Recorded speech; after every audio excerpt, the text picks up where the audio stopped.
What is up, YouTube? It's Muller here, and I am here with another video for you guys today. Today I've got Chapter 25 of The Red Pyramid by Rick Riordan. This one is narrated by Carter.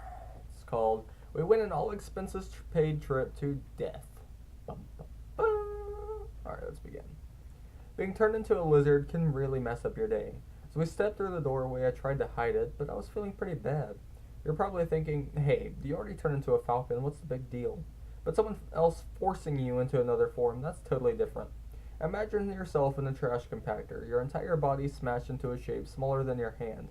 It's painful and it's humiliating. Your enemy pictures you as a stupid, harmless lizard, then imposes their will on you, overpowering your thoughts until you have to be what they want you to be. I guess it could have been worse. He could have pictured me as a fruit bat, but still. Of course, I felt grateful to Sadie for saving me, but I also felt like a complete loser. It was bad enough that I'd embarrassed myself on the basketball court with a troop of baboons, but I'd also totally failed in battle. Maybe I'd done okay with Leroy, the airport monster, but faced with a couple of magicians, even clay ones, I got turned into a reptile in the first 2 seconds. How would I stand a chance against Set? I was shaken out of those thoughts when we emerged from the portal, because we were definitely not in Thoth's office. In front of us loomed a life-size glass and metal pyramid, almost as big as the ones at Giza. The skyline of downtown Memphis rose up in the distance. At our backs were the banks of the Mississippi River. The sun was setting, turning the river and the pyramid to gold. On the pyramid's front steps, next to a 20-foot-tall statue labeled Ramses the Great, Thoth had set out a picnic with barbecued ribs and brisket, bread and pickles, the works. He was playing his guitar with a portable amp. Kafoo stood nearby, covering his ears. Oh, good. Thoth strummed a chord that sounded like the death cry of a sick donkey. You lived. I stared up at the pyramid in amazement. Where did this come from? You didn't just build it, did you? I remembered my ball trip to Set's Red Pyramid and suddenly pictured gods building monuments all over the U.S. Thoth chuckled. I didn't have to build it. The people of Memphis did that. Humans never really forget Egypt, you know. Every time they build a city on the banks of a river, they remember their heritage, buried deep in their subconscious. This is the Pyramid Arena, sixth largest pyramid in the world. It used to be a sports arena for it. What is that game you like, Kafoo? Ah, Kafoo said indignantly, and I swear he gave me a dirty look. Yes, basketball, Thoth said, but the arena fell in hard times. It's been abandoned for years. Well, no longer. I'm moving in. You do have the Ankh. For a moment, I wondered if it had been such a good idea helping Thoth, but we needed him. I tossed him the necklace. Excellent, he said. An Ankh from the tomb of Elvis. Powerful magic. Sadie clenched her fists. We almost died getting that. You tricked us. Not a trick, he insisted. A test. Those things, Sadie said. The Shabti. Yes, my best work in centuries. Ashamed to break them, but I couldn't have you beating up on real magicians, could I? Shabti make excellent stunt doubles. So you saw the whole thing, I muttered. Oh, yes. Thoth held out his hand. 2 little fires danced across his palms. The magic essences we'd seen escape from the Shabti's mouths. These are recording devices, I suppose you'd say. I got a full report. You defeated the Shabti without killing. I must admit, I'm impressed, Sadie. You controlled your magic and controlled Isis. And you, Carter, did well turning into a lizard. I thought he was teasing me, then I realized there was a genuine sympathy in his eyes, as if my failure had also been some kind of test. You will find worse enemies ahead, Carter. Even now, the House of Life sends its best against you, but you will also find friends where you least expect them. I didn't know why, but I got the feeling he was talking about Zaya, or maybe that was just wishful thinking. Thoth stood and handed Kafoo his guitar. He tossed the Ankh at the statue of Ramses, and then the necklace fastened itself around the pharaoh's neck. There you are, Ramses, Thoth said to the statue. Here's to our new life. The statue glowed faintly as if the sunset had just gotten 10 times brighter. Then the glow spread to the entire pyramid before slowly fading. Ah, yes, Thoth mused. I think I'll be happy here. Next time you children visit me, I'll have a much bigger laboratory. Scary thought, but I tried to stay focused. That's not all we found, I said. You need to explain this. I held out the painting of a cat, and I held out the painting of the cat and the snake. It's a cat and a snake, Thoth said. Thank you, God of Wisdom. You placed it for us to find, didn't you? You're trying to give us some kind of clue. Who, me? Just kill him, Horace said. Shut up, I said. At least kill the guitar. The cat is Bass, I said, trying to ignore my inner psycho falcon. Does this have something to do with why our parents released the gods? Thoth gestured towards the picnic plates. Did I mention we have barbecue?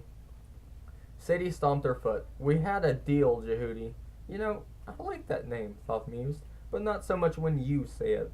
I believe our deal was that I would explain how to use the spell book. May I? He held out his hand. Reluctantly, I dug the magic book out of my bag and handed it over. Thoth unfolded the pages. Oh, this takes me back. So many formula.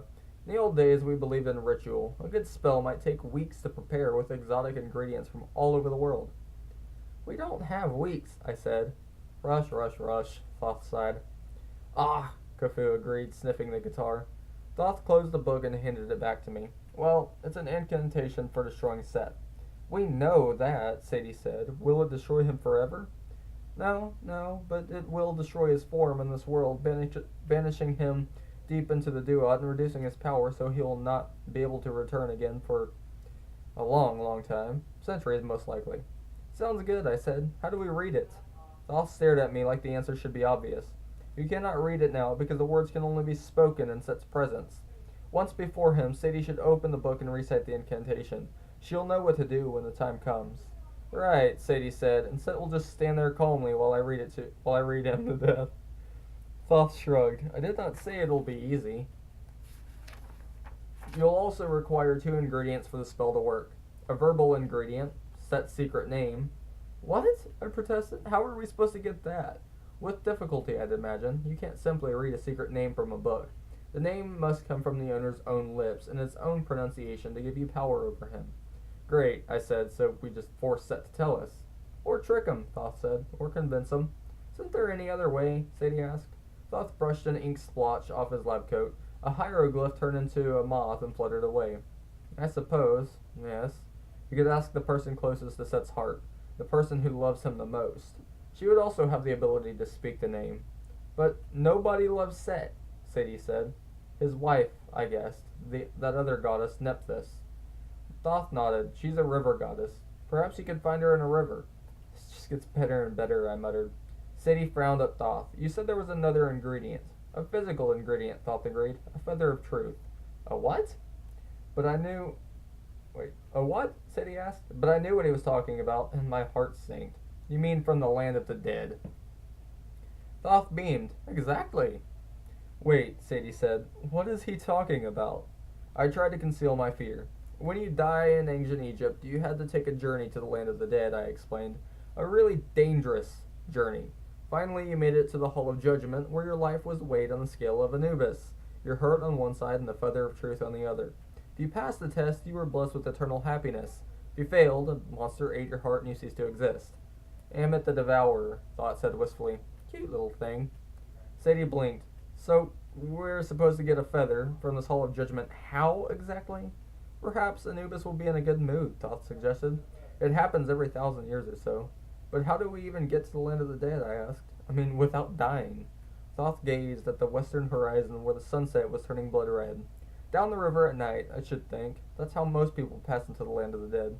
I would take a boat. You'll find Anubis at the end of the river. He pointed north, then changed his mind and pointed south. Forgot, rivers flow south here. Everything is backward. Ah! Khufu ran his fingers down the frets of the guitar and ripped out a massive rock and roll riff.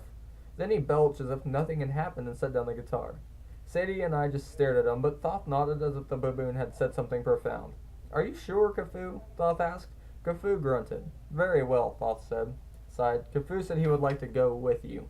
I told him he could stay here and type my doctoral thesis on quantum physics, but he's not interested. I can't imagine why, Sadie said. Glad to have Khufu along, but where do we find a boat? You are the blood of the pharaohs, Thoth said. Pharaohs always have access to a boat. Just make sure you use it wisely. He nodded toward the river. Turning toward the shore was an old-fashioned paddle wheel steamboat with the smoke billowing from its stacks. I wish you a good journey, Thoth said, until we meet again. We're supposed to take that? I asked. But when I turned to look at Thoth, he was gone, and had taken the barbecue with him. Wonderful, Sadie muttered. Ah! Khufu agreed. He took our hands and led us down to the shore. Alright guys, that is chapter 25 of the Red Pyramid by Rick Riordan. That was a pretty short chapter. It's only like 9 pages long. But, yeah. Anyways, guys, I hope you guys enjoyed the video. Make sure to like, comment, and subscribe to my channel if you did. And I will see you guys next time on my next video. Peace out. Woo!